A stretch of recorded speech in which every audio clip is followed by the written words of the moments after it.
জগত জননী ঈশ্বৰী শক্তি ভগৱত চিৎ শক্তি এওঁ হ'ল শাশ্বত অদ্বিতীয় একৰ আৰু প্ৰকাশিত বহুৰ মাজত মিলন সেতু। এওঁ এফালৰ পৰা সেই অদ্বিতীয় ঊৰ্ধৰ দিব্য শক্তিলৈ নিজৰে লীলাৰে বিশ্বত বহুতা ভগৱানৰ প্ৰকাশ ঘটাই গৈছে।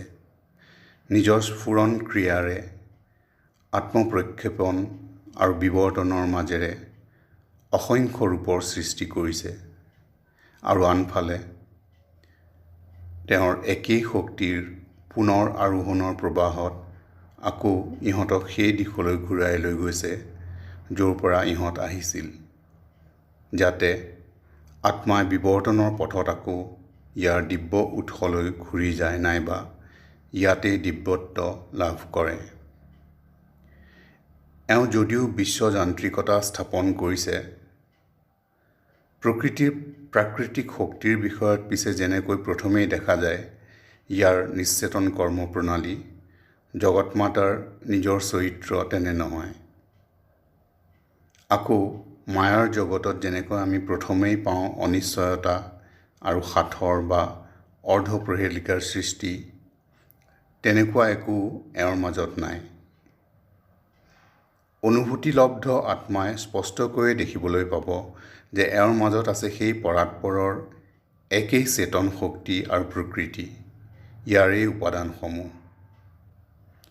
যদিও ভাৱ হয় যে কিবা বুজিব নোৱাৰা কাৰণৰ বাবেই তেওঁ আমাক অজ্ঞানতা আৰু অচেতনতাৰ মাজত নিমজ্জিত কৰি থৈছে, যদিও ভাৱ হয় যে বিশ্বৰ এই সমূহ সন্দেহজনক শক্তিৰ কামবোৰ তেওঁৰেই, তথাপি অচিৰেই আমি দেখিবলৈ পাওঁ যে এওঁ আমাৰ মাজলৈ দিব্য চেতনা আনি ঊৰ্ধত তেওঁৰ নিজৰ দিশলৈ টানি তুলি লৈ গৈছে। আমাৰ মাজত ক্ৰমে দিব্য জ্ঞান, ইচ্ছা আৰু আনন্দক ফুটাই তুলিছে। আনকি অজ্ঞানতাৰ এন্ধাৰত খেপিয়াই থাকোঁতে সাধকৰ আত্মাই জানিবলৈ সক্ষম হয় যে তেওঁৱেই চেতনাৰ পথ দেখুৱাই লৈ চলিছে এন্ধাৰৰ পৰা বৃহত্তৰ চেতনাৰ জ্যোতিৰ দিশলৈ, মৃত্যুৰ পৰা অমৃতৰ দিশলৈ, যন্ত্ৰণা আৰু দুৰ্ভাগ্যৰ পৰা এনে বৃহত্তৰ কল্যাণৰ দিশলৈ, যাৰ বিষয়ে তেওঁৰ মানৱ মনে কেতিয়াও স্পষ্ট ধাৰণা এটাও কৰা নাই, যদিও তেওঁৱেই আগবঢ়াই নিয়ে, শীঘ্ৰে নাইবা পলমকৈ, নাইবা হয়তো ঋজু বা একা বেকা পথেৰে। গতিকে এই মা বা জগতজননীৰ শক্তি মুক্তিদায়িনী, সৃষ্টিকাৰিণী, ৰক্ষাকাৰিণী, যি সাধকৰ আত্মা আৰু প্ৰকৃতিক নতুনকৈ গঢ়ি তোলে, তেওঁৰ নিম্ন চেতনাৰ জটিলতা আঁতৰাই তেওঁক উচ্চ দিব্য প্ৰকৃতিলৈ ৰূপান্তৰিত কৰে।